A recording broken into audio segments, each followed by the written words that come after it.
everyone, this is Mrs. Grosland. Welcome to Unit 1, Lesson 12, our last official lesson in Unit 1. Woohoo! Almost done with those fractions. Our learning target for today is to solve real-life word problems. Adding and subtracting fraction real-life word problems. And you know what that means. Word problems, maybe you call them story problems. I call them hard.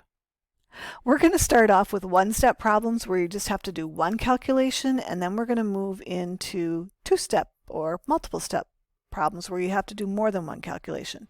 Now, once you can set the problem up, the problems are pretty easy to solve. The hard part is finding the equation. Hopefully I can give you some tips to help you set up the equation. Take a look at number 1. I'm on page 33. Grab your pencil, grab your multiplication chart, and I think they've given you plenty of room to show your work. Here we go. Question 1. Ariel ran 6 1/4 miles on Saturday. This is 1 3/4 miles more than Harry ran. How far did Harry run? Equation and answer. All right, I always find questions like this to be confusing because they've got the word more in there, and sometimes that makes me think that I'm going to add. But sometimes if it's more than somebody else, it could be subtracting. So it gets a little tricky. Try and think about it like this. Do I know the biggest number that would be in this situation? Well, Ariel ran 6 1/4, and that's more than what Harry ran. So her number is going to be the biggest number, right? So if we want to figure out how far Harry ran, we're going to have to subtract. Because if you added, it would end up being more than she ran. So 6 1/4 minus 1 3/4. Go ahead and copy that part down, and then set your problem up off to the side, putting some space between those two numbers, giving yourself lots of room.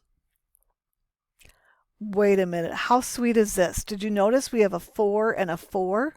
So we don't have to find a common denominator. Woohoo! So we're just doing 1/4 minus 3/4. I know that's 2/4. 6 minus 1 is 5. Final answer, 5 2/4. Nope. That is totally wrong. Hopefully you saw that. You can't do 1 minus 3, right? So that means we've got to borrow, ungroup, rename, whatever you want to call it. We're going to take away 1 whole, and we're going to write that 1 whole in fourths, because that's what we're dealing with in this problem.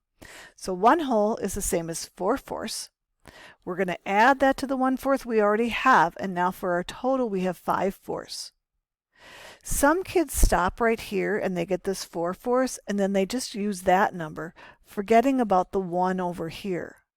Don't do that. Add these two together and then use the big number here.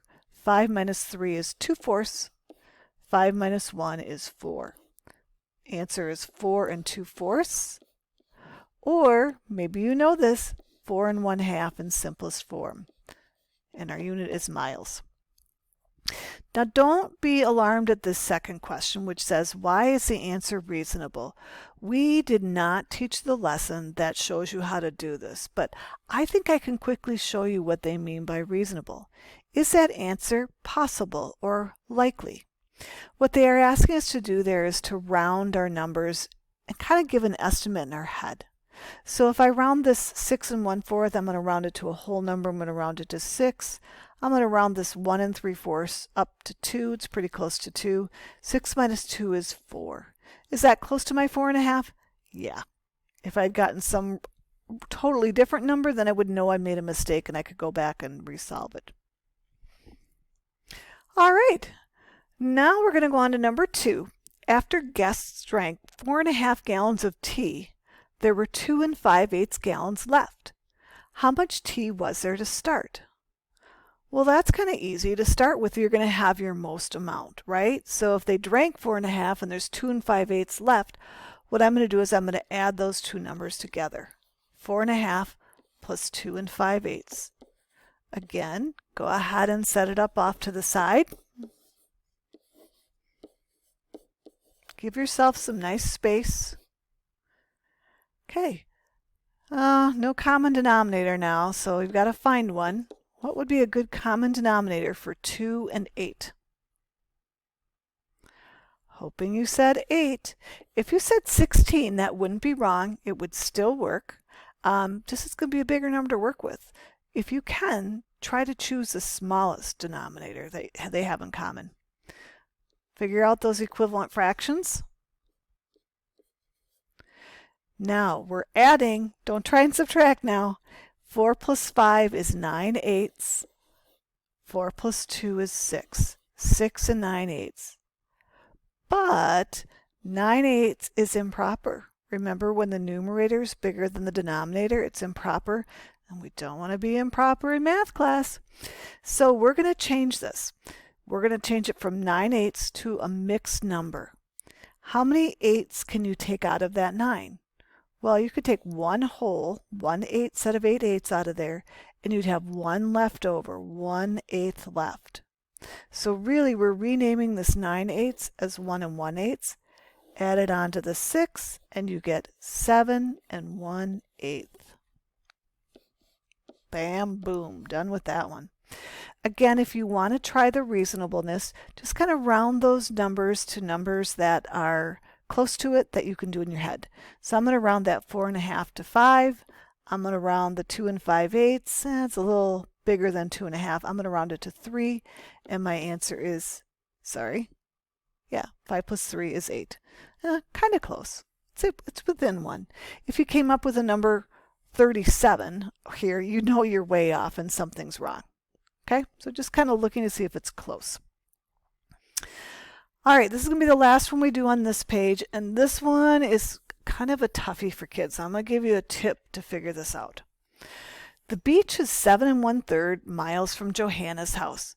She walks part of the way, and then she takes the bus the remaining 5 7/10 miles. How far does she walk? Okay, so kids just always get so turned around on this, and to me, I get turned around on them too, to be honest with you. What helps me is if I draw a little diagram or draw a little picture. So I'm going to draw Johanna's house. Okay, that's the J for Johanna. I have terrible art skills, so my apologies. Over here, I'm going to draw the beach.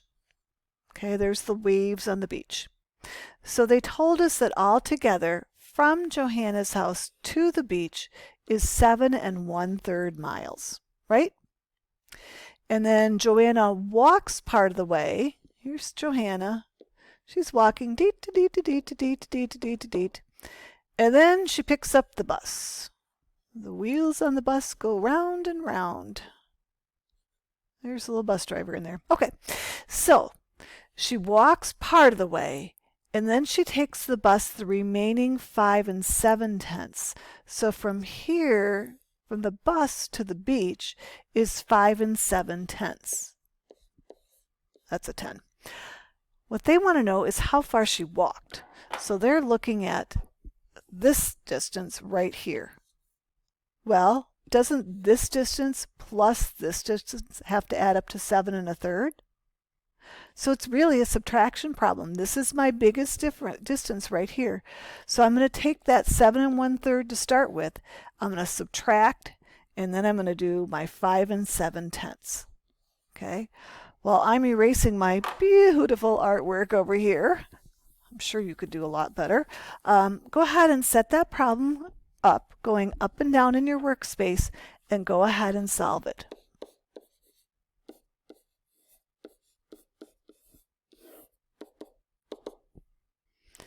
Find your common denominator and solve.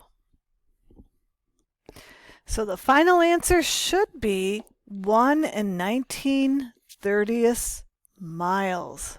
Holy cow, that was a lot of work. So if you didn't get that answer, why don't you pause, compare your work to my work, and see where you went wrong. Maybe you subtracted 30 minus 21 instead of 40 minus 21. Maybe you just had a subtraction error. All right, please turn your page over to the next page, and now we're going to do problems with more than one step. So there's a hint that we're going to have to do two things. Take a look at number 5.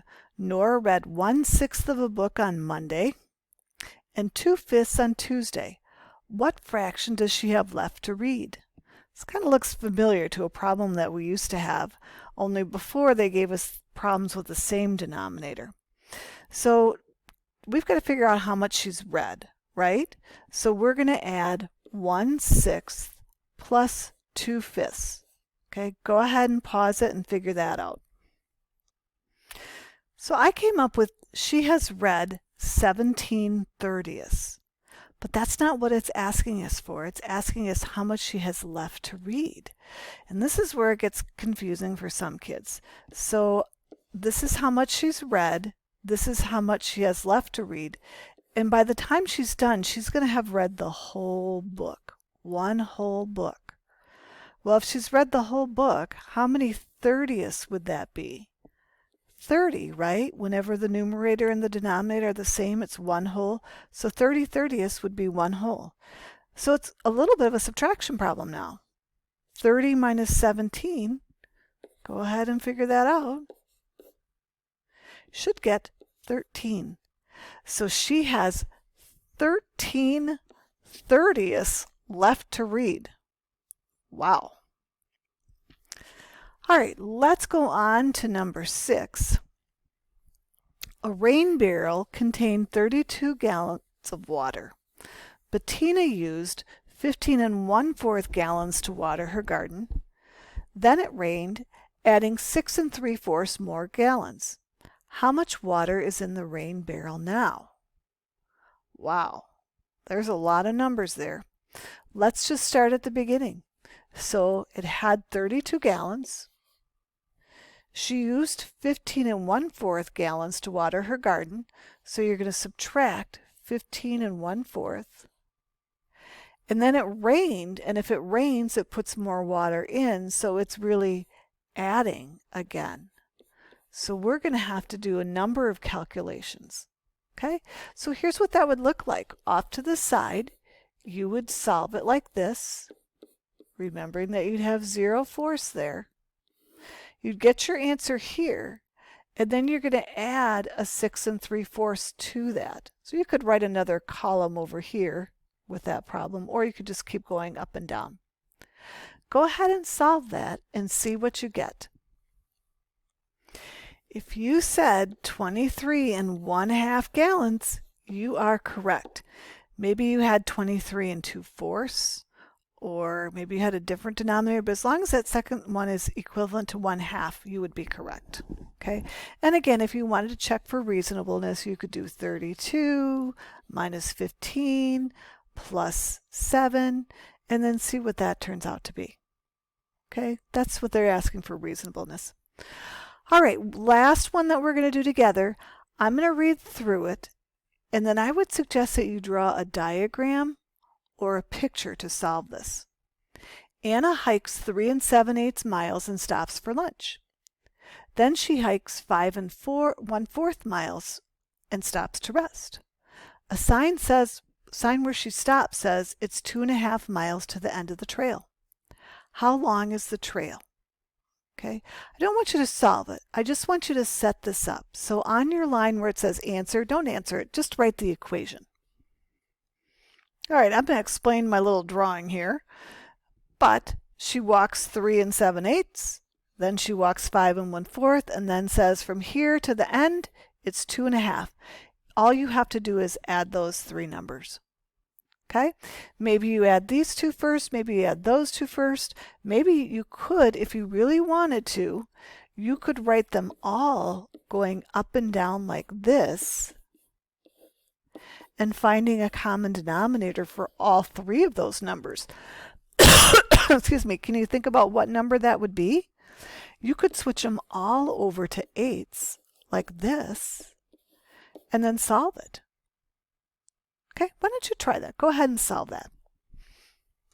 So the correct answer would be 11 5/8. Again, you could do this several ways. You could add these two first and then add this sum to it, add those two, and then add the other one to get the sum. I like the idea of just making it all one big problem if you can find the common denominator for all three numbers. Okay, if you came up with 10 and 13/8, you were really close, but 13/8 is improper, and you've got to divide that out change that into 1 5/8 and add that onto the 10.